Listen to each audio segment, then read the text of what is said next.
하나님 말씀 봅니다. 하나님 말씀 로마서 6장 5절과 6절 2절 보겠습니다. 로마서 6장 5절 6절 2절입니다. 하나님 말씀이라 합니다. 만일 우리가 그의 죽으심과 같은 모양으로 연합한 자가 되었으면 또한 그의 부활과 같은 모양으로 연합한 자도 되리라. 우리가 알거니와 우리의 옛사람이 예수와 함께 십자가에 못 박힌 것은 죄의 몸이 죽어 다시는 우리가 죄에게 종노릇 하지 아니하려 함이니. 아멘.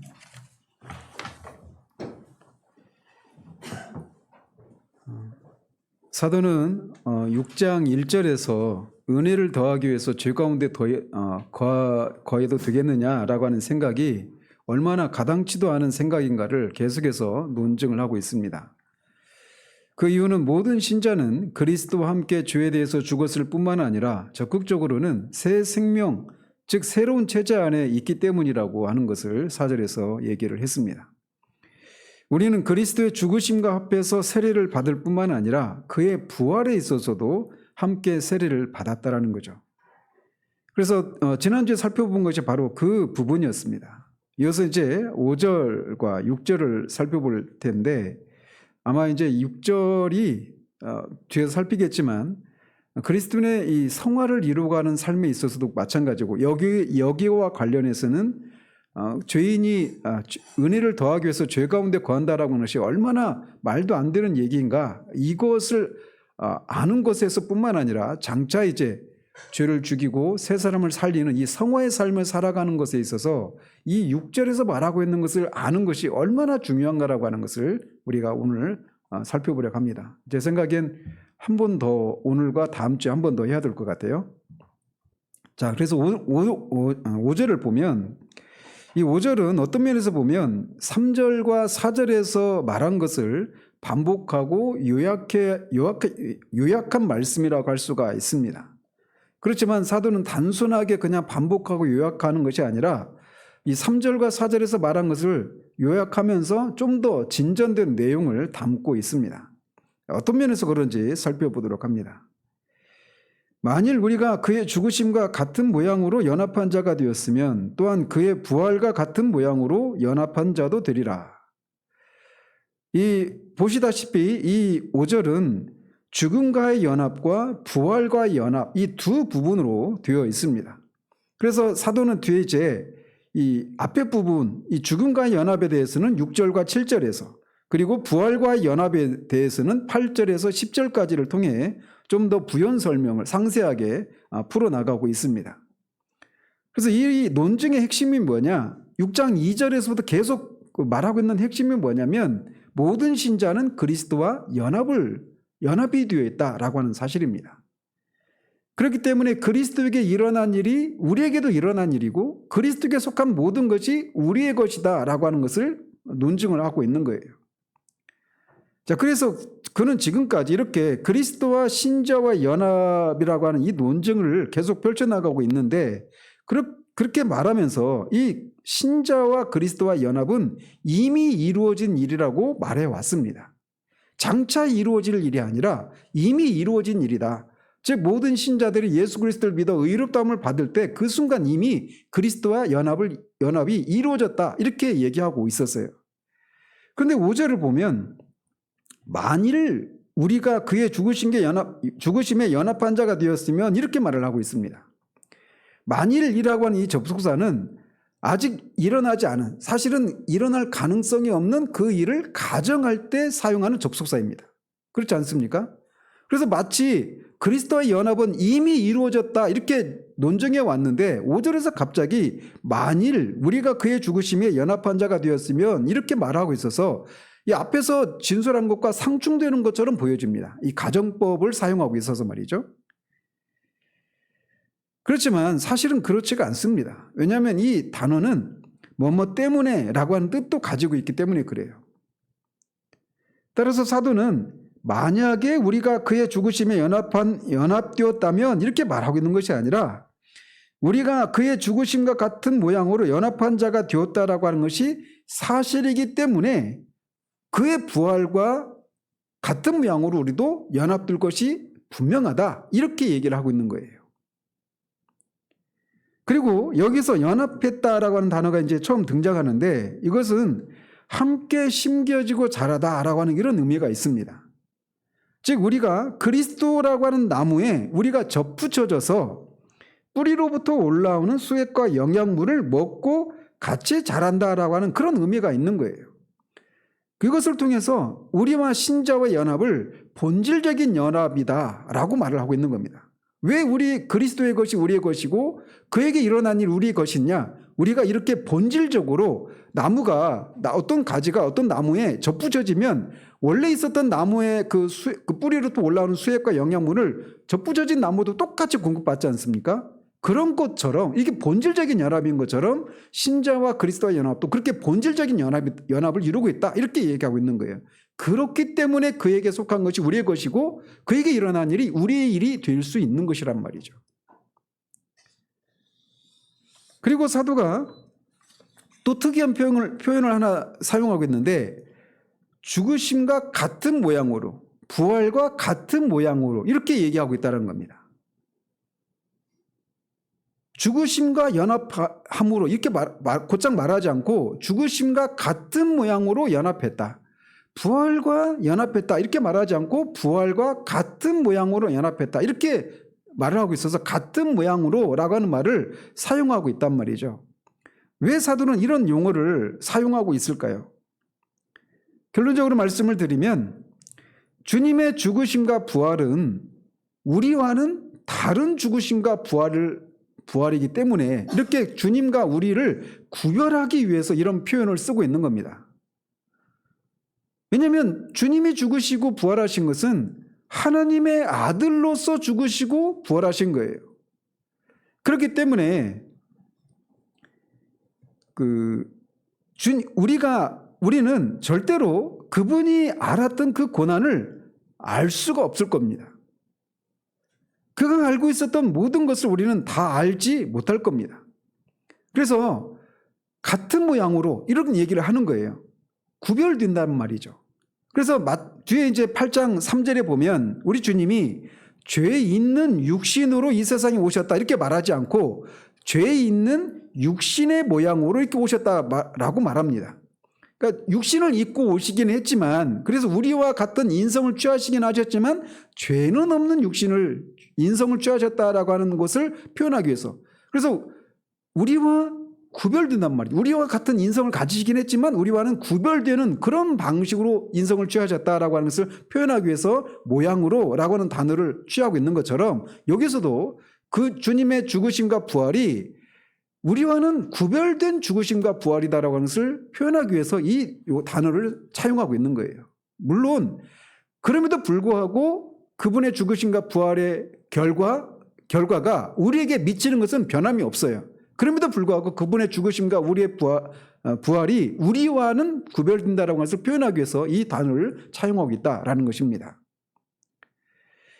자, 이런 면에서 보면 사도가 여기서 우리가 그리스도의 죽으심에 연합해서 죄에 대해서 죽었다고 할 때 이게 문자적으로 우리가 죽었다라고 하는 것을 의미하지 않는다라고 하는 것을 여기서 우리가 알 수가 있는 겁니다. 주님은 실제적으로 문자적으로 죽으셨잖아요. 하나님의 아들로서 또 사람으로서 그렇게 죽으셨는데 우리와 구별되는 방식 중 하나가 뭐냐면 이런 내용도 있다라는 것입니다. 그분은 문자적으로 육체의 죽음을 죽으셨어요. 근데 우리도 그의 죽으심에 합해서 죽었다 이렇게 죄에 대해서 죽었다 이렇게 말을 하는데 우리가 문자적으로 육체적으로 죽은 것 아니란 말이에요. 그래서 같은 모양으로 죽으심에 연합했다 이렇게 얘기를 하는 것입니다. 따라서 우리는 문자적으로 죽은 것이 아니라 영적인 의미에서 우리가 그와 함께 죽었다 이렇게 이해를 하는 것이 맞죠. 실제로 우리가 죽은 적이 없으니까 말이죠. 우리는 문자 그대로 그와 함께 실제로 죽지 않았습니다. 우리는 결코 그가 죽으실 때 겪었던 고뇌도 알지 못할 것입니다. 그런데 중요한 것은 우리가 그와 가진 영적인 관계 때문에 그의 실제적인 문자적인 죽음이 가져온 결과가 우리에게도 미치게 되었다라는 것입니다. 이것은 아담의 경우에도 성립이 됩니다. 우리는 아담이 범죄할 때 문자 그대로 아담 안에 있지 않았습니다. 그래서 이 마지막 아담과 이 첫째 아담과의 그런 병행을 여기서도 우리가 발견할 수 있는 거예요. 그의 죽으심과 같은 모양으로, 그의 부활과 같은 모양으로 우리는 그의 죽으심과 부활의 결과와 모든 은택이 우리의 것이 될 수 있었던 것입니다. 그래서 사도는 그것을 그의 죽으심과 같은 모양으로 연합한 자가 되었으며 그의 부활과 같은 모양으로 연합한 자가 되었다. 이렇게 표현을 하고 있는 겁니다. 본질적인 면에서는 구별이 되기 때문에 이런 표현을 하면서 또 동시에 그럼에도 불구하고 그의 죽으심과 부활의 그 결과가 우리의 것이 되었다라는 것을 표현하기 위해서 이 단어를 사용하겠다라는 것입니다. 자, 그리고 여기서 또 우리가 살펴볼 것은 사도가 그의 부활과 같은 모양으로 연합한 자도 되리라 라고 말할 때 그 되리라고 하는 단어의 시제를 우리가 살펴볼 필요가 있습니다. 사도는 앞에 4절에서 우리가 새 생명 가운데서 행하게 하려고 그리스도와 함께 살았다라고 말을 했습니다. 즉 그리스도가 부활하실 때 우리도 이미 부활했다라고 말을 하고 있는 거예요. 4절에 의하면. 그런데 여기서 되리라 이렇게 말하고 있어요. 그와 함께 부활과 같은 모양으로 연합한 자도 그의 부활에 연합한 자가 되리라. 4절에서는 이미 되었다라고 말했는데 여기서는 되리라 이렇게 말해서 마치 이게 아직 일어나지 않은 일처럼 그렇게 말하고 있는 것처럼 보여요. 따라서 여기서 말하는 5절에서 말하는 부활은 장차 이루어질 육체의 부활을 가리키는 것으로 언뜻 생각하면 그렇게 생각하기 쉽단 말이죠.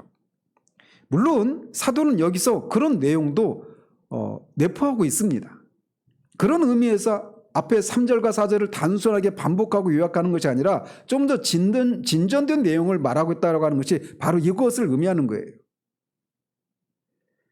이렇게 장차 이루어질 육체의 부활을 가리키는 것으로 생각하기 쉬운데 사실 그것을 포함하고 있기는 합니다. 그렇지만 그것만 의미한다라면 지금까지 그가 펼쳐왔던 논증과는 잘 어울리지가 않아요. 즉 사도는 지금 6장 1절에서 여기 이 땅에서 은혜를 더하기 위해서 죄 가운데 거해도 되느냐라고 하는 생각을 반박하고 있었단 말이에요. 그런데 여기서 갑자기 미래에 있을 육체의 부활만을 의미한다 이렇게 적용하며 해석하면 이 논증과 잘 맞지를 않아요. 물론 그런 내용을 포함하고 있긴 하지만 말이죠. 그의 관심은 우리가 지금 이 세상에서 그리스도인으로서 살아가는 것에 대한 것입니다.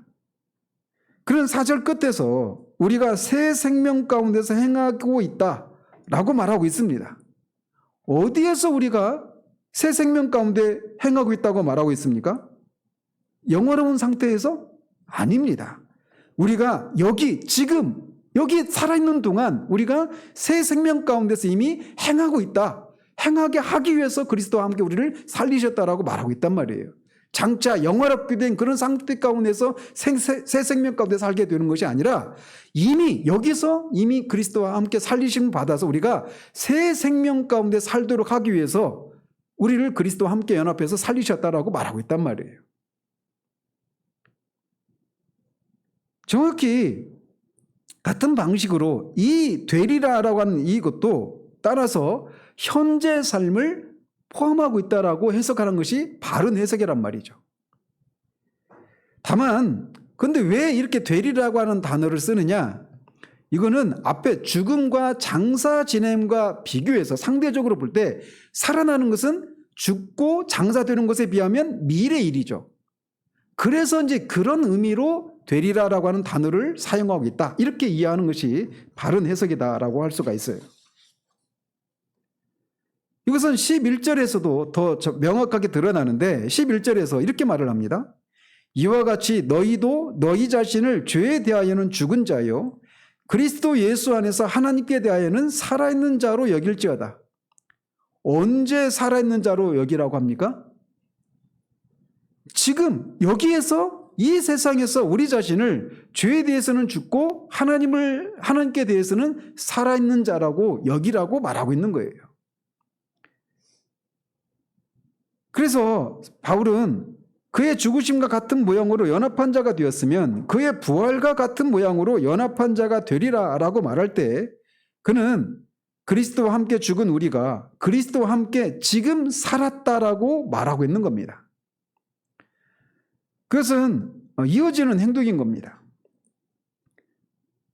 따라서 여기서 되리라라고 하는 이것은 우리가 죽은 다음에 육체의 부활을 받을 것을 가리키는 이런 것만은 아니다라는 거예요.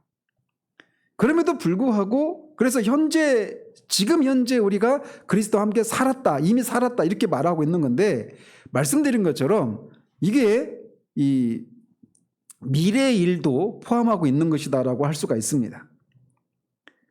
사도는 그러면 여기서 사도가 그의 부활과 같은 모양으로 라고 하는 이 말을 굳이 사용하고 있는 의미가 뭘까요? 여기서 그의 관심은 뭐냐면 바로 앞에 있는 4절 끝에 그가 새 생명 가운데 행하게 하려 합니다라고 말할 때 그 새 생명과 관련이 있는 겁니다. 우리는 그리스도와 함께 새 생명으로 살아난 사람들입니다. 그리스도인은 그런 사람들이에요. 그 결과 어떻게 되었습니까? 우리는 더 이상 죄의 지배와 죄의 통치 아래 있는 그런 옛 생명에 속해 있지 않게 된 겁니다. 우리의 옛 생명, 죄의 지배와 통치를 받는 죄의 권세 아래 있는 옛 생명이 죽어버린 것을 의미하는 거예요. 우리는 죄의 지배와 죄의 통치에 대해서 죽었고 거기에서 빠져나왔습니다. 그리고 우리는 이제 이 세상에서 새 생명 가운데 들어간 것입니다. 그런 이것을 10절에서는 이렇게 말을 합니다. 그가 죽으심은 죄에 대하여 단번에 죽으심이요 그가 살아계심은 하나님께 대하여 살아계심이니 만일 그가 하나님께 대하여 살았다면 우리도 역시 하나님께 대하여 산 것입니다. 어디서? 지금 바로 여기에서. 그래서 11절에서도 아까 말씀드린 것처럼 똑같은 것을 얘기하고 있는 거예요. 바로 지금 여기에서 우리는 하나님께 대해서 살았고 새 생명 가운데 살고 있는 사람들입니다. 우리는 더 이상 무덤에 머물러 있지 않습니다. 우리는 새 생명에 대하여 살았습니다. 그래서 우리는 그리스도가 십자가에서 죽고 무덤에 장사 지내음을 통해서 죄의 권세와 지배와 통치의 영역에서 벗어나서 새 생명으로 살아나신 것처럼 우리도 그와 함께 새 생명 가운데 살아났고 지금 새 생명 가운데 살고 있는 것입니다. 우리는 죄책에 대해서 죽었을 뿐만 아니라 죄의 왕노릇과 죄의 체계와 죄의 권세에 대해서 죽었습니다. 이 사실을 아는 건 굉장히 중요합니다. 6절에서 좀 더 상세히 살피겠지만 말이죠. 우리는 죄와 사망의 영역에서 완전히 벗어났습니다. 근데 우리의 현실은 어때요? 벗어나지 않은 것처럼 보이잖아요. 근데 성경은 우리에게 이게 그리스도와 함께 우리가 연합해서 그가 죽고 살아난 것을 통해서 죄의 체제와 영역과 죄 사망의 영역에서 우리가 완전히 벗어났다라고 말을 하고 있는 거예요. 그 결과 우리는 새 생명의 영역과 구원의 영역으로 들어오게 된 것입니다. 그래서 우리는 지금 그리스도와 함께 이 새 생명 안에서 살고 있는 것입니다. 우리는 그와 함께 부활을 한 사람들입니다. 성경이 우리에게 말하고 있는 거예요. 우리가 그의 죽음과 같은 모양으로 연합한 자가 되었으면 그의 부활과 같은 모양으로 연합한 자가 되었다라고 말을 하고 있는 겁니다. 그리고 이것은 본질적으로 이미 이루어진 일이에요. 어떤 측면에서? 문자적으로, 육체적으로가 아니라 영적으로 말이죠. 그래서 사도는 지금 이 되리라라고 하는 단어를 쓰고 있지만 이게 미래에 일어날 일만을 가리키는 것이 아니라 현재 죽음과 장사 지냄에 비해서 살아나는 것은 미래이기 때문에 이 되리라고 하는 단어를 쓰면서 앞에서 계속 논증해 왔던 이미 이 땅에서 지금 여기 이 세상에서 죄에 대해서 죽고 새 생명 다시 살아나서 새 생명 가운데 살고 있다라고 하는 것을 일차적으로 말해주고 있는 거예요. 그럼에도 불구하고 이 내용이 되리라고 하는 이 내용이 장차 일어나게 될 육체의 부활을 포함하고 있는 것은 물론인 것입니다. 그런 의미에서 말씀드린 것처럼 3절과 4절보다 좀 더 내용이 진전된 내용을 말하고 있다 이렇게 말할 수 있는 거예요. 그래서 우리가 이 땅에서 그리스도와 연합을 해서 죄에 대해서 죽고 그리고 그와 함께 하나님께 대해서 살아났다라면 영적으로 이렇게 부활을 했다라면 육체적인 부활도 반드시 이루어질 것이다라고 하는 것을 확신할 수 있는 것도 바로 여기에 근거하고 있는 겁니다.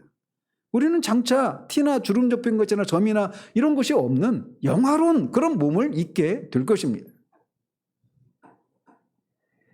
우리는 그리스도 앞에 서게 될 것이고 그분을 얼굴과 얼굴을 대하듯이 보게 될 것이고 그 순간 우리는 그와 같이 순식간에 영화롭게 변화되게 될 것입니다. 사도는 여기서 지금 여기서 이루어진 일뿐만 아니라 미래에 이루어질 일도 표현하고 있는 거예요. 이 되리라고 하는 이 단어를 통해서 말이죠.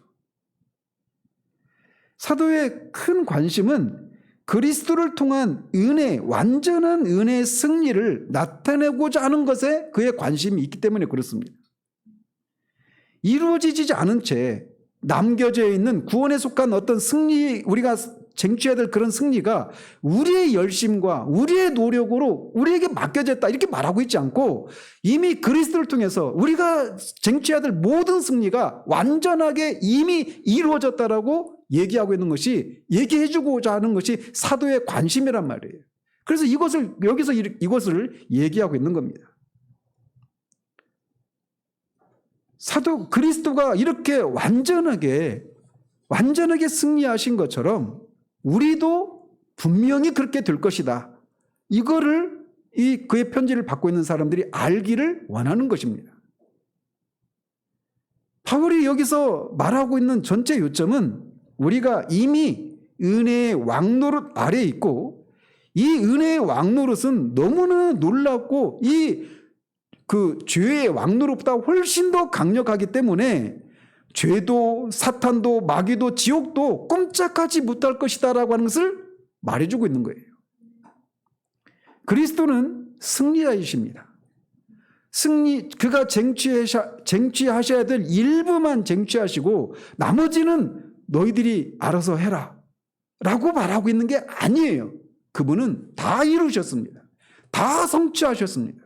다 쟁취하셨습니다. 그렇기 때문에 우리는 그분을 바라보고 그분에게서 눈을 떼지 말아야 합니다. 여러분이 그 안에 있으니 여러분은 이미 영적으로 구원을 받았고 머지않아 육체적으로도 완전하게 구원을 받을 것입니다.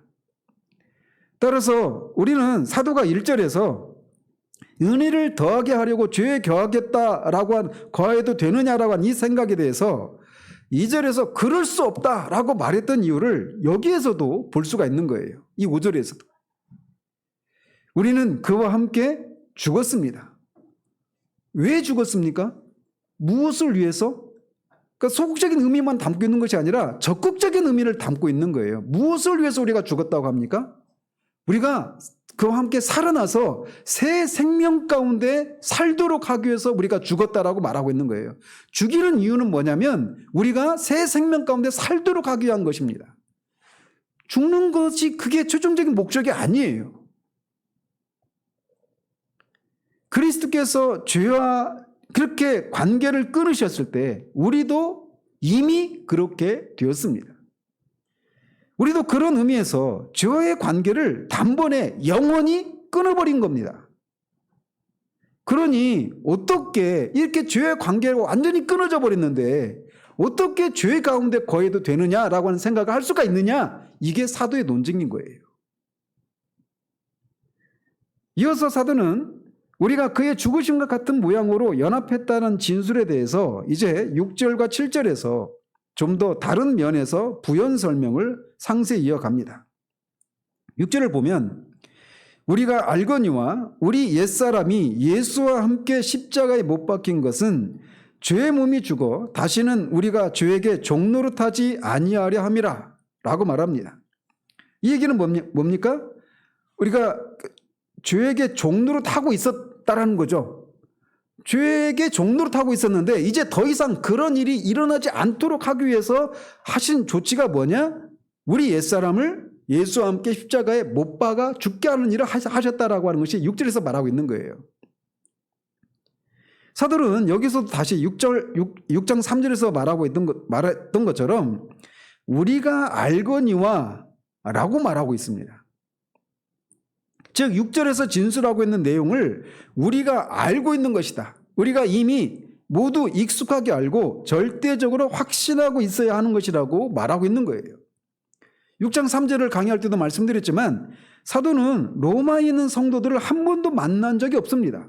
로마에 있는 성도들은 사도로부터 복음을 듣고 가르침을 받아서 그리스도인 된 사람들이 아니에요. 다른 채널을 통해서 그리스도인이 된 사람들인데 그럼에도 불구하고 그 한 번도 만나지 않은 자신을 통해서 복음을 듣고 회심한 사람이 아닌 로마에 있는 성도들을 향해서 우리가 알거니와 이런 말을 통해서 사도가 진술하고 있는 내용을 이 로마에 있는 성도들이 그들이 정말 그리스도인이라면 마땅히 알고 있어야 되는 것처럼 그렇게 말을 하고 있는 거예요.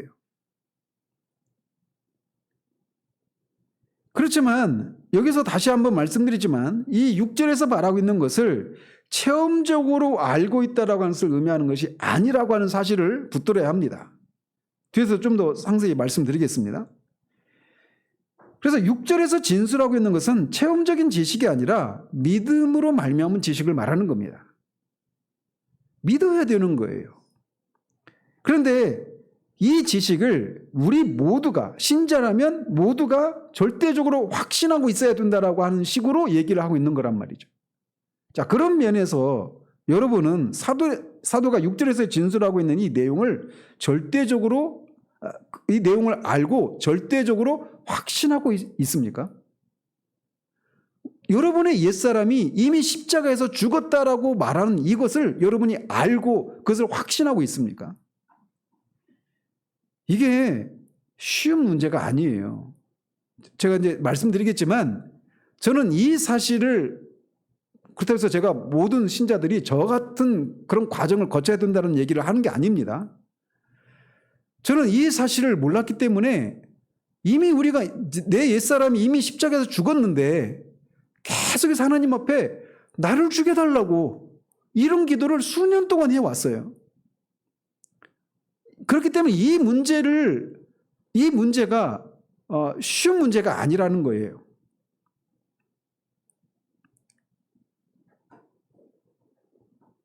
이 6절은 모든 그리스도인이 알아야 하는 요점이고 우리 구원에 있어서 본질적으로 매우 중요한 구절 중에 하나입니다. 그런데 많이 이 구절을 헷갈려 합니다. 그리고 모릅니다. 그리고 이 구절에서 말하고 있는 것을 모르고 있는 경우들이 많아요. 자, 그래서 먼저 우리 이 6절에서 많은 그리스도인들이 헷갈려하는 용어를 먼저 살펴보도록 합니다. 어떤 용어일까요? 옛사람이라고 하는 용어입니다. 그리스도인들에게 있어서 이 용어처럼 자주 혼란을 일으키는 것이 없다고 할 수가 있습니다. 특별히 이 옛사람에 대해서 옛사람을 죽인다라고 한 이것과 관련해서 어떤 구원의 서정 가운데 어떤 측면에 어떤 과정에서 이 단어에 관심을 가질까요? 성화의 과정입니다. 그러니까 참된 회심은 하이델베르크 요론단에서 배웠죠. 참된 회심은 두 가지로 구성되어 있다고 그랬죠. 하나는 옛사람을 죽이는 것이고 하나는 새 사람을 살리는 것이다 이렇게 말했잖아요. 이게 성화예요. 그러니까 옛사람을 죽이는 것과 새사람을 살리는 것 이게 참된 회심의 두 가지 측면이고 이게 바로 성화란 말이에요. 그런데 이 용어를 옛사람을 죽이는 것 이렇게 말하고 있잖아요.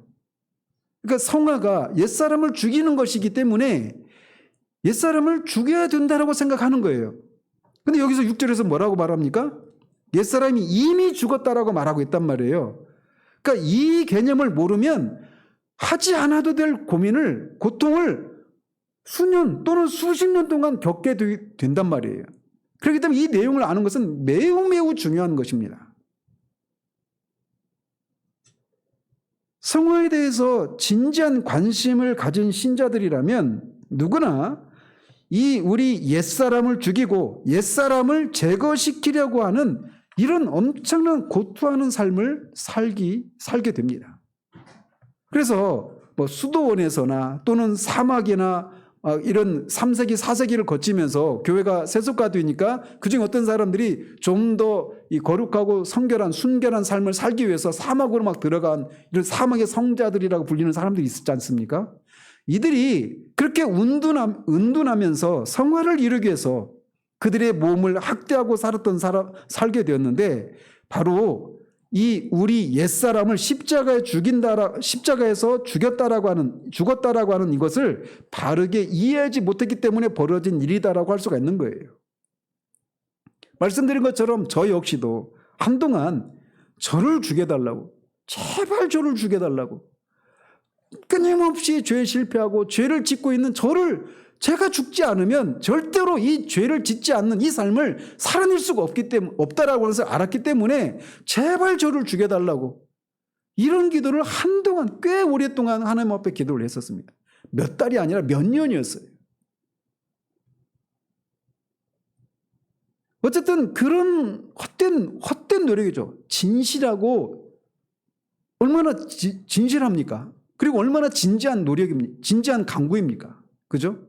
그런데 아무리 우리가 진실된 노력이라 하더라도 그게 진리에 근거한 것이 아니라면 헛된 노력에 불과한 거예요. 자, 그렇다면 여기서 사도가 우리 옛사람이 십자가에서 죽었다, 그와 함께 십자가에 죽었다라고 말할 때 그 옛사람은 뭘 가리킬까요? 먼저 늘 하듯이 이게 가리키지 않는 게 무엇인가를 먼저 살펴봐야 됩니다.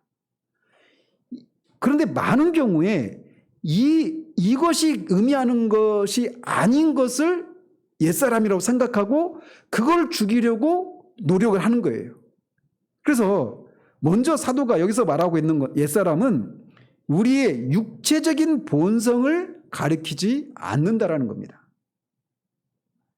바울은 우리의 육체적인 본성이 그리스도와 함께 십자가에 못 박혔다 이렇게 말하고 있지 않아요. 자, 여러분들 중에 어떤 분들은 만약에 성경에 관심이 있는 분들은 갈라디아서 5장 23절에 그리스도의 사람은 정과 욕심을 십자가에 못 박았다, 못 박아야 한다 이렇게 말하지 않고 못 박았다 이렇게 단정하고 있는 이 구절과 지금 이 말은 어떻게 조화를 시키는가 이렇게 생각할 수도 있어요. 물론 거기까지 안 가실 수도 있지만 이 부분은 제가 나중에 다음 주에 한 번 더 살필 겁니다. 그래서 한 번 더 살펴야 될 구절이기도 해요. 자, 그런데 1차적으로 먼저 여기서 말하는 옛사람은 우리의 육체적인 본성을 가리키는 게 아니라는 사실입니다. 그리고 우리가 거듭나기 전에 있었던 도덕적인 존재를 의미하지도 않습니다. 또 정욕을 가진 육체를 의미하지도 않습니다. 만약에 여러분이 옛사람을 이런 것들로 생각한다면 여러분은 필연적으로 절망의 그 수렁 속에 빠질 수밖에 없습니다. 왜냐하면 아무리 죽여도 죽여지지 않는 육체의 본성, 이 정욕이 계속 우리 안에 남아있는 것을 보기 때문에 그래요. 근데 그거를 아무리 죽이려고 해도 죽여지지가 않아요. 그래서 절망할 수밖에 없다는 겁니다. 그러나 1차적으로 여기서 말하는 옛사람이라고 하는 것은 우리 육체의 본성을 가리키는 것도 아니고 정욕 있는 육체도 가리키는 것도 아니고 거듭나기 전에 우리의 도덕적인 존재를 가리키는 것도 아니라고 하는 사실을 먼저 붙들어야 됩니다. 자, 그렇다면 여기서 말하는 옛사람은 어떤 사람을 가리킬까요? 이거를 이해하기 위해서는 5절, 12절 이하에서 말하고 있는 이 문맥 속에서 이 개념을 이해를 해야 됩니다. 결론적으로 말씀을 드리면 옛사람은 아담 안에 있었던 나를 가리키는 겁니다. 5장 12절에서 계속 아담과 마지막 아담이신 그리스도를 계속 대비하고 있잖아요. 그 문맥 속에서 이 옛사람을 이해를 해야 되는 거예요. 그 문맥 속에서 우리는 아담 안에 있었던 사람들이죠. 그러나 이제 우리는 그리스도 안에 있는 사람입니다. 그리스도 안에 있는 사람은 어떤 사람입니까? 새 사람입니다. 더 이상 아담 안에 있었던 그 사람이 아니라 그리스도 안에 있는 새로운 사람이에요. 그래서 이 로마서 로이드정 선교사님의 그 로마서 강해에 이 6장을 강의하고 있는 책의 제목이 소제목이 뭐냐면 새 사람이에요. 새 사람. 우리가 옛사람이 아니라 새 사람이라는 겁니다. 그리스도 안에서. 옛사람은 내가 전에 있었던 사람을 가리키는 거예요. 우리는 아담 안에 있었던 옛사람이 그리스도와 함께 십자가에 못 박혔다라고 하는 것을 여러 번 살펴보았습니다. 옛사람이라고 하는 표현을 쓰지는 않았지만 내가 그리스도와 함께 십자가에 죽었다라고 할 때 그 죽은 나는 아담 안에 있었던 옛사람을 가리키는 거였어요. 우리 주님은 그 옛사람을 입으시고 이 세상에 오셨습니다. 그리고 주님은 그 옛사람을 입고 나를 그것에서 벗어나게 하기 위해서 스스로 자신이 그것을 벗으신 것입니다. 그 결과 나는 아담 안에 있는 것을 멈출 수 있게 되었어요. 나는 그리스도인으로서 더 이상 아담 안에 있지 않은 새 사람입니다. 나는 이제 그리스도 안에 있습니다. 그래서 내가 되돌아볼 수 있는 옛사람은 내가 아담 안에 있을 때 그 사람인데 그 옛사람은 이미 갔습니다.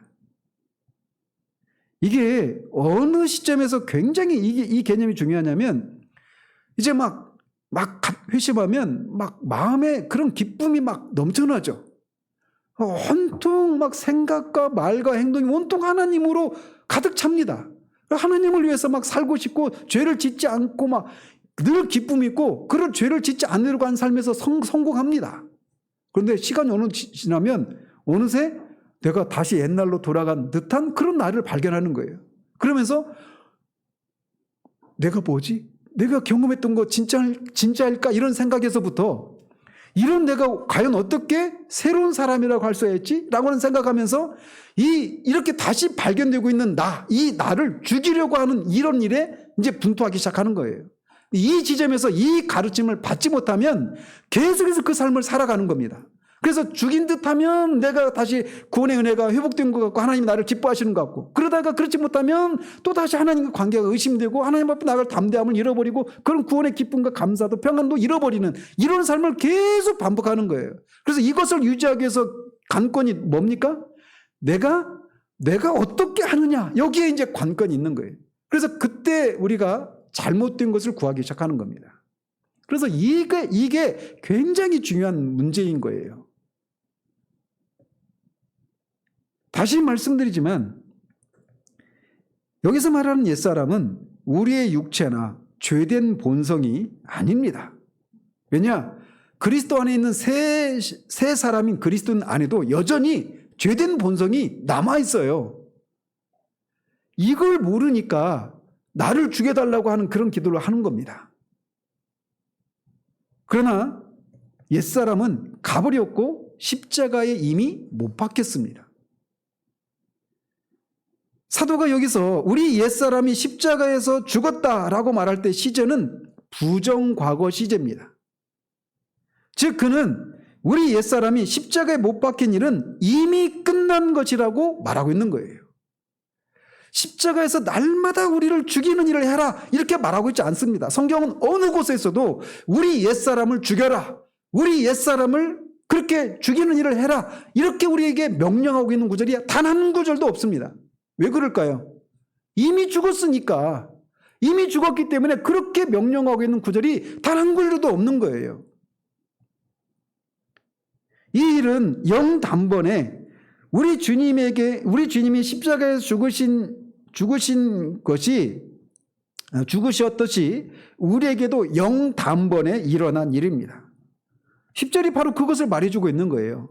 그의 죽으심은 죄에 대하여 단번에 죽으심이요 그의 살아계심은 하나님께 대하여 살아계심이니, 그가 죽는 것은 과정이 아닙니다. 죽어버린 겁니다. 끝난 것입니다. 십자가에 못 박히는 일은 이미 끝난 것이고, 그리스도께서 이렇게 영단번에 십자가에 죽으심으로 죄와 관련된 모든 것을 끝내버리신 거예요.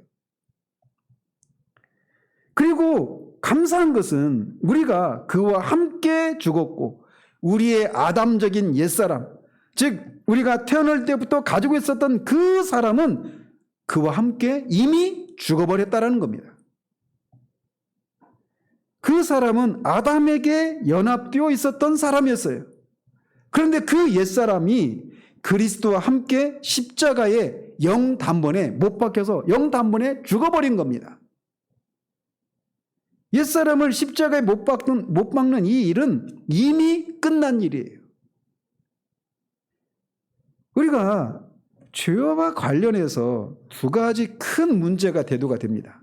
죄를 지으면 뭐가 따릅니까? 죄에 대한 책임이 따르죠. 이게 죄책이에요. 근데 우리는 많은 경우 그리스도의 십자가를 생각하면 우리의 모든 죄를 사해 주신, 우리가 죄를 지은 모든 것에 대한 책임, 죄책을 더 이상 묻지 않게 되는 죄에 대한 사유하심만 생각하는 경우가 있어요. 근데 죄는 죄책이라는 문제만 야기시키는 게 아닙니다.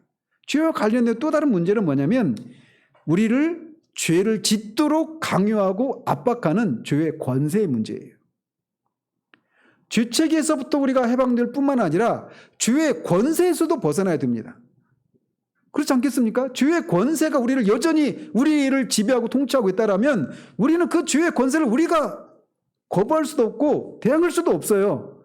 그래서 우리가 지금까지 지었던 죄를 다 용서받은 다음에 또 그 죄의 권세에서 해방되지 못한 채 또 죄를 짓게 되면 또다시 죄의 죄책으로부터 다시 해방받는 일이 필요하겠죠. 그런데 지금 우리는 이 두 가지 문제, 죄에 대한 책임과 죄에 대한 권세의 문제를 그리스도의 십자가에서 하나님이 해결하셨다라고 하는 것을 여기서 우리가 보고 있는 겁니다.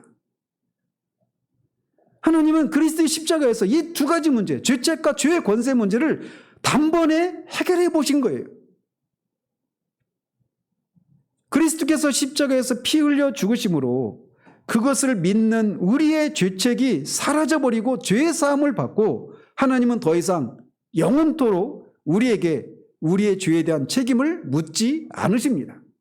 만약에 하나님이 이미 우리를 용서해 주셨는데 또다시 우리에게 죄에 대한 책임을 물으신다면 르드루스는 이렇게까지 과감하게 얘기합니다. 하나님은 더 이상 하나님이실 수가 없다라고까지 말이죠. 그래서 이미 우리가 예수 그리스도를 믿어서 의롭다함을 받았다라면, 죄 용서를 받았다라면 더 이상 하나님은 우리에게 죄에 대한 책임을 더 이상 묻지 않으십니다. 영원토록 말이에요. 그런 망각의 바다에 우리의 죄에 대한 책임을 던져버리셨습니다. 그리고 이제 우리를 죄를 한 번도 지은 적이 없는 사람처럼 대하십니다. 그런데 말씀드린 것처럼 여전히 문제는 우리로 하여금 구체적인 죄를 짓도록 만드는, 다른 말로 표현하면 우리를 죄의 노예로 살도록 만드는 죄의 권세로부터도 우리가 해방이 되어야 한다는 거예요. 그런데 이것에 대한 해결도 역시 그리스도의 십자가를 통해서 이루셨다라고 말을 하고 있는 겁니다. 우리가 죄를 지을 수밖에 없는 죄인이 된 것은 우리가 아담 안에서 태어났기 때문에 그렇습니다. 그래서 아담이 저지른 그 죄에 대한 결과가 다 우리의 것이 되었고, 죄가 시키는 대로 죄를 짓지 않을 수 없는, 죄를 지을 수밖에 없는 그런 상태로 죄의 종로로 타면서 살았던 것이 바로 우리들이었단 말이에요. 따라서 이 죄의 지배에서 벗어나기 위해서는 우리가 이 죄의 지배를 받는 영역에서 다른 영역으로 넘어가는 일이 아니면 절대로 일어날 수가 없는 거예요. 그런데 그것을 위해서 그리스도께서 이 땅에 오셔서 십자가에서 못 박히신 것입니다. 그가 십자가에 못 박히실 때 하나님은 우리를 그리스도 안에 넣으셔서 우리도 같이 십자가에서 처리하신 것입니다. 십자가는 우리가 밖에 서서 십자가 아래서 우리를 대신해서 십자가의 죄에 대한 책임을 지시고 죽어가신 그리스도를 바라보는 그런 개념만 있는 게 아닙니다. 그 십자가에 우리가 같이 십자가 아래서 서 있었을 뿐만 아니라 우리를 대신해서 그리스도께서 십자가에 죽으셨을 뿐만 아니라 그가 죽을 때 우리도 그 안에 있었다라는 거예요. 그게 여기서 우리에게 말해주고 있는 겁니다. 즉 우리가 그리스도와 함께 십자가에 못 박힌 것입니다. 여기서 말하는 우리는 옛사람을 말하는 거예요. 아담 안에 있었던 우리, 성경의 용어로 옛사람, 우리 옛사람이 그리스도와 함께 십자가에 함께 죽었다라고 말하고 있다는 말이죠. 그가 죽을 때 우리도 이미 죽었습니다. 그리고 그가 다시 살아나실 때 우리도 다시 살아나서 새 사람이 된 것입니다. 이 사실을 깨닫지 못하고는 아무도 실제로 죄를 죽이고 영적으로 성장할 수가 없습니다. 만일 우리가 그리스도께서 우리의 죄책을 십자가 위에서 담당하셨다라고 하는 것을 알지 못하면 우리는 의를 절대로 얻을 수 없죠.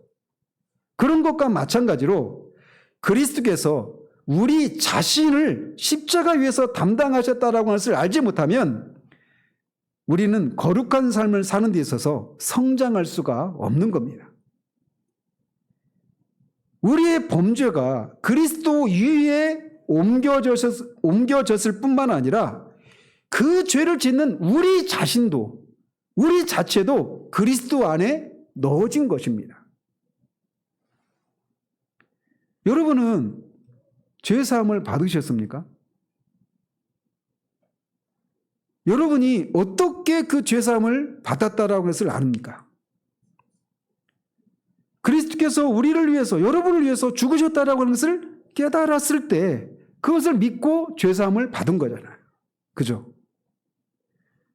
그리스도의 십자가의 보혈이 여러분의 모든 죄를 깨끗게 했다는 사실을 깨달았을 때 여러분은 어떻게 하셨습니까?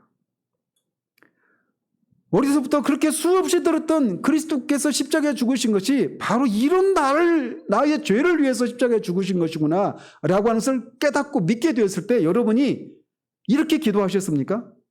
즉 주님 제발 내 죄를 위해서 죽어주십시오 이렇게 기도했습니까? 말도 안 되죠. 그 사실을 깨달았을 때 여러분이 한 일은 뭐냐면 그런 일을 행하신 하나님을 향한 감사와 찬양을 올려드리는 것밖에 할 수 있는 것이 없었어요. 제발 이런 나를 위해서 십자가에 죽어주십시오 이렇게 말한 게 아니에요. 이미 나의 죄를 위해서 십자가에 죽었다라고 하는 것을 말씀이 그렇게 말하니까 그것이 믿어지니까 다만 그 사실을 인해서 이미 이루어진 그 사실을 인해서 감사하고 찬양을 올려드렸단 말이죠. 왜냐하면 여러분은 그리스도께서 이미 그렇게 하신 사실을 깨닫고 있었기 때문에 그렇습니다. 우리가 죄사함 받을 때 그랬던 것처럼 우리가 죄의 권세로부터 해방을 받는 것도 마찬가지입니다. 이미 그 일도 다 이루어졌다라는 것입니다. 우리가 그리스도와 함께 죽었다. 십자가에서 죽었다라고 성경이 말하고 있어요. 그리스도가 우리를 위해서, 우리의 죄책을 위해서 죽으신 것이 사실이고 이미 이루어진 일인 것처럼 우리가 그런 죄책을 갖게 만든 그런 죄를 지을 수밖에 없는 우리가 그리스도와 함께 죽은 것도 사실이고 이미 이루어졌다라고 성경이 말하고 있단 말이에요. 그렇기 때문에 우리가 죄의 권세로부터 해방될 수 있기를 위해서 기도할 필요가 있다 없다? 없습니다. 기도한다는 것은 이거를 믿지 않는다라고 하는 것을 말하는 거예요. 다만 이미 그 일을 이루신 주님께 감사하며 찬양할 뿐입니다. 언제 우리는 그리스도와 함께 십자가에 못 박혔습니까? 우리 옛사람이 십자가에 못 박힌 날은 언제입니까? 이런 체험을 한 날입니까? 아닙니다. 우리의 십자가의 죽음은 그리스도와 함께 한 것입니다. 즉 그리스도가 죽을 때 그때 함께 동시에 우리도 죽었다라고 말하고 있는 거예요. 우리가 구원받은 후에 죄를 이기고 죄의 권세로도 벗어나는 어떤 놀라운 제2차의 축복, 제2차 은혜, 어떤 영적인 그런 은혜를 경험한 날, 그때 우리가 십자가에 죽은 게 아닙니다. 그리스도가 십자가에 죽을 때 이미 그때 우리도 함께 그와 함께 우리 옛사람이 죽은 것입니다. 그것은 이미 일어난 사건입니다. 그리스도께서 십자가 위에서 죽으셨을 때 나도 그와 함께 죽은 것입니다. 즉 예수님께서는 내 대신 죽으셨을 뿐만 아니라 나를 자기와 함께 십자가에 지고 가신 거예요. 근데 우리는 많은 경우 나 대신 죽으셨다, 나를 위해서 죽으셨다, 여기에만 초점을 맞추죠. 물론 그것도 사실이고 그것이 너무나 크기 때문에 구원이라고 말하면 죄사함 이렇게 말할 정도로 그게 엄청나게 큰 사건인 것은 사실이에요. 그러나 나를 위해서, 나를 대신해서만이 아니라 그것뿐만 아니라 나를 그와 함께 데리고 십자가에서 죽으셨다라고 말하고 있는 거예요. 이거를 언제라도 붙드시는 여러분 되시길 바랍니다. 내가 주 예수님의 죽음을 믿는다면 그분의 죽음을 믿는 것만큼 확실하게 우리 자신의 죽음도 믿을 수 있는 겁니다. 왜 여러분은 예수님께서 죽으셨다라고 하는 것을 믿습니까? 여러분이 그것을 믿는 근거는 무엇입니까? 여러분이 그리스도께서 죽으셨다라고 하는 것을 느끼기 때문입니까? 어떤 사람들이 말하고 있는 것처럼 꿈을 꿨더니 또는 기도 가운데 어떤 환상을 통해서 내가 예수님이 십자가 죽으실 때 그 장면이 떠오르는데 거기서 그 죽으심이 나를 위한 죽음이었다라고 하는 어떤 신비한 체험을 했기 때문에 그것을 믿습니까? 여러분이 그것을 예수님이 여러분을 위해서 죽으셨다는 것을 어떤 체험을 통해서 믿거나 또는 그것을 느끼기 때문에 믿는 게 아니죠. 한 가지 이유밖에 없습니다. 무엇입니까? 바로 성경이 그것을 말하고 있기 때문에 십자가에 죽으신 그 사건이 바로 우리를 대신해서 죽은 것이라고 말하고 있기 때문에 그것을 우리가 믿는 거란 말이에요. 그래서 그것에 근거해서 예수님이 나를 대신해서 죽으셨다라고 하는 것을 우리가 믿는 겁니다. 이것은 우리의 느낌의 여부에 따라서 예수님이 우리를 위해서 죽으시고 안 죽으시고 이게 아니에요. 느낌이나 체험의 문제가 아니라 하나님이 말씀을 통해 그렇게 말씀하고 있기 때문에 그것을 우리가 믿는 거란 말이에요. 그래서 예수님이 나를 위해서 죽으셨다라고 하는 것을 우리가 믿는 거란 말이죠. 느낌이나 체험의 문제가 아닙니다. 마찬가지로 여러분이 십자가에서 죽었다라고 하는 이 말도 느낌의 문제가 아니라는 겁니다. 이거를 내가 느끼든 느끼지 못하든 내가 예수 그리스도를 믿었다라면 그것이 의미하는 것은 내가 그리스도가 십자가에 죽을 때 나의 옛사람도 함께 죽었다라고 하는 것을 믿는 것을 그 사실은 유지부동이에요. 불변의 사실이란 말이죠. 느낌의 문제가 아닙니다. 우리가 그리스도와 함께 죽었다라고 하는 것을 믿는 것은 어떤 체험을 통해서나 느낌을 통해서가 아닙니다. 우리의 십자가의 죽음이 유효하게 되는 유일한 길은 의지나 노력에 의해서 되는 것도 결코 아닙니다. 오직 주 예수께서 십자가에서 이루신 것이 우리 옛사람도 죽은 일이라고 하는 것을 믿음으로 받아들임으로써 되어지는 것입니다. 여러분이 구원받기 전에 여러분을 스스로 구원하기 위해서 이런저런 노력을 했을 것입니다.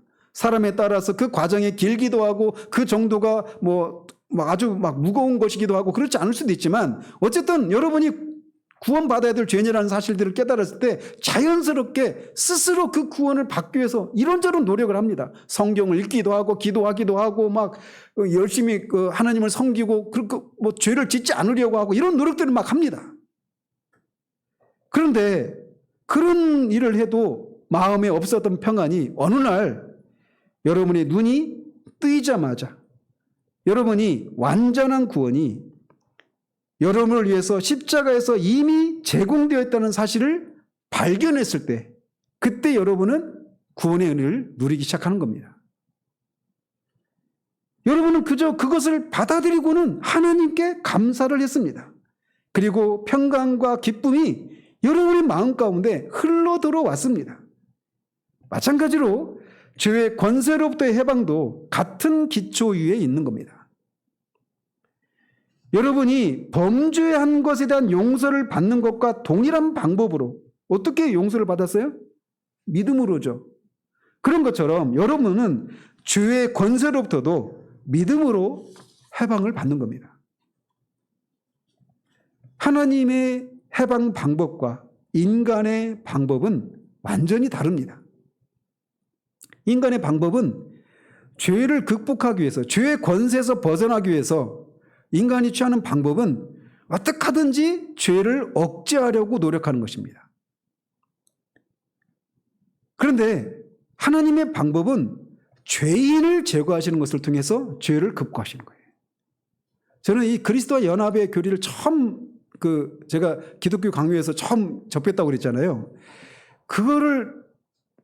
특별히 이 부분, 하나님이 죄의 권세로부터 우리를 해방시키기 위해서 그 죄를 짓는 우리를 죽이시는 것을 통해서 그리스도와 연합의 방식으로 우리를 죽이시는 것을 통해서 그 문제를 해결하셨다는 것을 딱 들었을 때 하나님의 그 지혜가 얼마나 놀라운가라고 하는 것을 거기서 막 발견하고 하나님의 지혜를 막 찬양했던 적이 있습니다.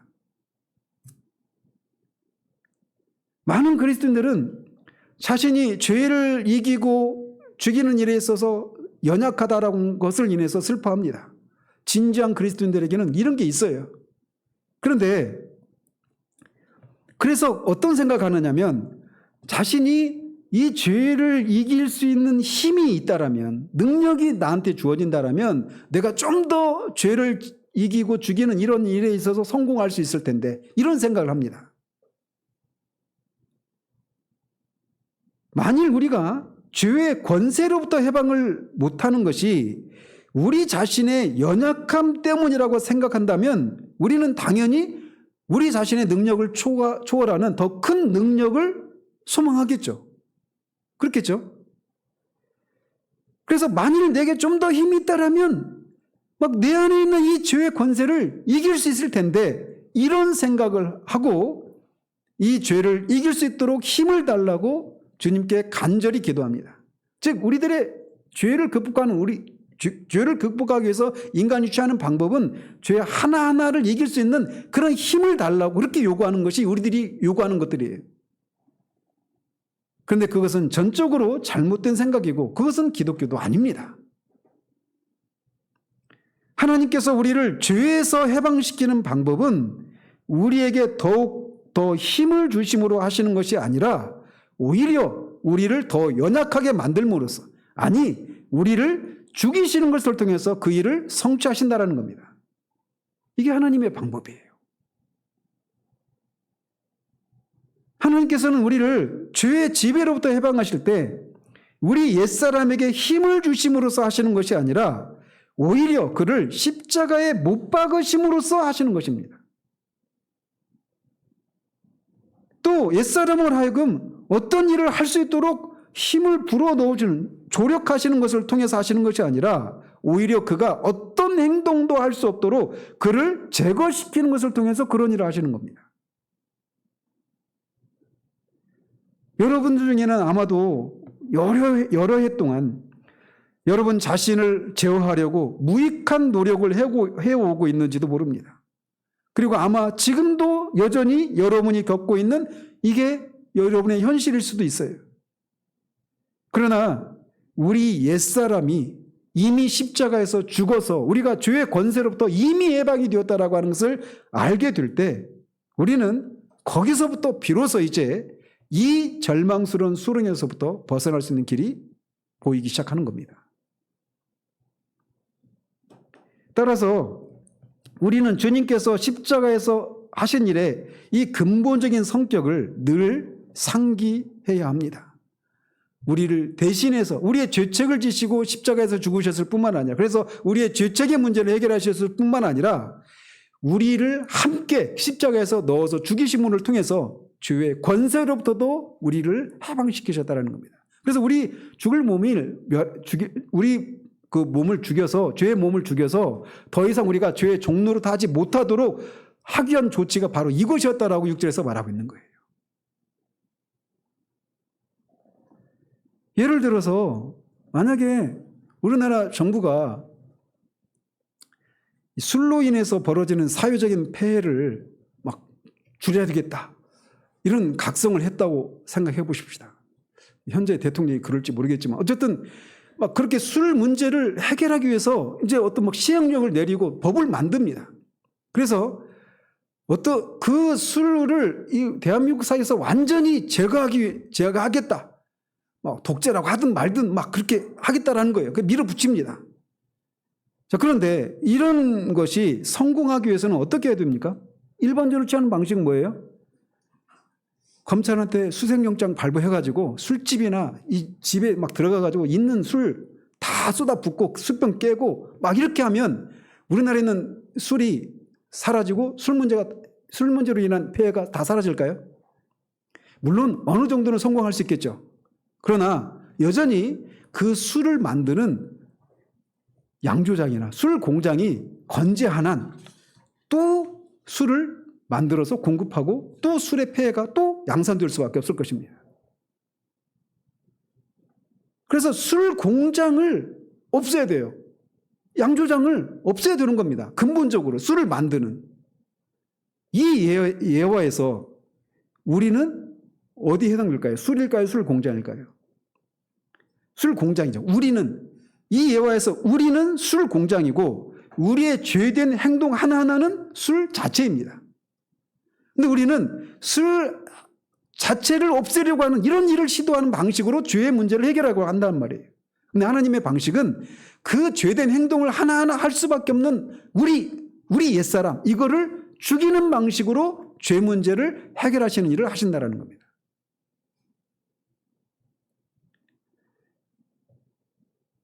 주 예수님의 보혈은 술 자체라고 할 수 있는 우리의 범죄의 문제를 십자가에서 처리하셨습니다. 그래서 우리가 행한 일에 대한 문제는 해결이 된 것입니다.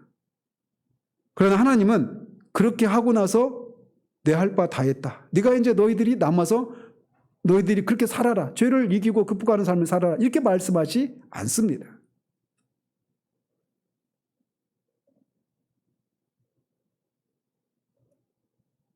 그런 죄된 행동을 하는 우리 자체에 대해서도 하나님은 그리스도의 십자가에서 우리를 처리하셨다는 겁니다. 여러분은 주님께서 우리의 모든 범죄를 깨끗게 하시면서 죄를 생산하는 공장인 우리 옛사람을 제거하는 일은 우리에게 맡기셨다라고 생각할 수가 없는 거예요. 물론 하나님께서는 일의 절반만 완성하시고 나머지 절반을 미완성하신 것이 결코 아닙니다. 즉 하나님께서는 죄된 행동들이라고 하는 상품을 처리하셨을 뿐만 아니라 그 죄된 행동이라고 하는 상품, 술을 생산하는 술 공장인 우리 옛사람 자신도 깨끗이 없애버리신 거예요. 그리고 이 일은 이미 이루어진 일입니다. 여기에 우리가 뿌리를 두지 않으면 우리는 절대로 옛사람을 부인하는, 에베소서 4장에 나오는 옛사람을 벗고 새사람을 입으라 이렇게 권면하잖아요. 이것도 옛사람을 죽이는 것, 옛사람이 죽었다라고 하니까 옛사람을 벗는 것은 또 다른 문제인 겁니다. 이 문제에 대해서는 제가 다음 주에 더 할 거예요. 근데 어쨌든 우리가 옛사람을 벗을 수 있는 것이 가능한 이유가 뭐냐면 옛사람이 이미 죽었기 때문에 그렇습니다. 에베소서에서 말하는 옛사람은 이렇게 아담 안에 있었던 그 옛사람을 가리키는 게 아니에요.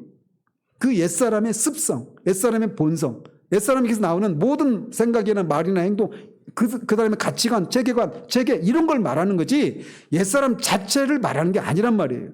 이미 그 옛사람은 처리되었으니까. 이거를 같은 얘기로 이해하게 되면 말씀드린 것처럼 다시 나를 죽여달라고 하는 그런 기도로 돌아가게 되는 거예요. 그리스도께서 완성하신 사역은 우리의 문제의 뿌리에까지 가셔서 그것을 근원적으로 처리하신 것입니다. 바로 그 사건이 그리스도의 십자가의 죽으심이에요. 그래서 우리가 작년에 그 십자가에서 이루어진 우리 안에 일어난 그 일에 대해서 두 번째 설교에서 말씀드렸잖아요. 이게 제가 다시 말씀드리지만 그 십자가 설교는 여러분이 할 수만 있으면 54번인가 했던 그 그리스도의 십자가 그 시리즈를 다 들으시기를 바라요. 그런데 시간이 없으시다면 작년에 했던 그 그리스도의 십자가 이 세 편의 설교 이것만이라도 여러분이 안다라면 이것만이라고 하는 표현은 하기가 정말 죄송스러운 표현이지만 그 우리의 삶이 얼마나 많은 자유함과 생명과 풍성함을 가져다 주는지 모릅니다. 사도는 우리가 알거니와 우리 옛사람이 예수와 함께 십자가에 못 박힌 것은 죄의 몸이 죽어 다시는 우리가 죄에게 종노릇하지 아니하려 함이니라고 말하고 있습니다. 이미 이 일을 처리했다라는 거예요. 문제는 이거를 우리가 믿지 못하거나 또는 모르기 때문에 이 문제, 이 죄의 권세로부터 우리가 이미 해방되었다라고 하는 데서 오는 자유함을 누리지 못하는 겁니다. 그리고 죄를 죽이는 일을 마치 우리가 해야 될, 우리가 이루어야 될 어떤 그런 우리에게 남겨진 그런 일처럼 생각하는 거예요. 여전히 아직도 여러분에게 해결되지 않은 질문들이 있죠. 이것과 관련해서. 이거는 제가 다음 주에 한번 더 하도록 하겠습니다. 그러나 우리가 분명히 오늘 이 말씀을 통해서 우리가 알아야 될 것은 우리 옛사람, 아담 안에 있었던 옛사람, 그래서 술 공장과 같았던 우리, 그래서 술이라고 하는 이런 각종 그런 죄된 행동들을 하게 만드는 그 뿌리인 옛사람을 하나님이 이미 처리하셨다. 십자가에서 처리하셨다라고 하는 이 사실을 믿는 여러분들 되시길 바라요. 성령께서 우리에게 이런 은혜를, 이 깨달음의 은혜를 주셔서 우리가 그 자유함에서 이제 진짜 실제적으로 죄를 죽이고 이기는, 거룩함을 이루는 이 삶에 있어서 진짜 승리하는 것이 무엇인가를 아는 저와 여러분들 되시기를 우리 주님 이름으로 축원드립니다. 우리 같이 하나님 앞에 짧게라도 기도하도록 하겠습니다. 하나님 아버지, 하나님이 우리를 구원하시기 위해서 하신 일들은 얼마나 신적인 지혜로움 가운데 행하신 일인지를 우리가 이 진리를 인해서도 하나님 다시 한번 고백하게 됩니다. 십자가는 하나님의 능력이요 지혜입니다.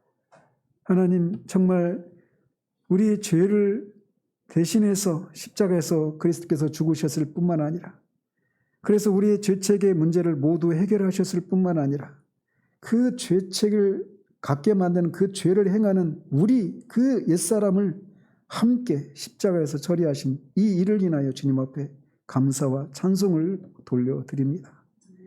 하나님 이미 우리가 예수 그리스도를 믿을 때 우리가 죄책에 대해서뿐만 아니라 죄의 권세로부터도 이미 해방된 사람임을 우리는 전혀 다른 영역으로 넘어와 있는 새 생명 가운데 살고 있는 새 사람이라고 하는 사실들을 우리가 기억할 수 있도록 도와주시옵소서.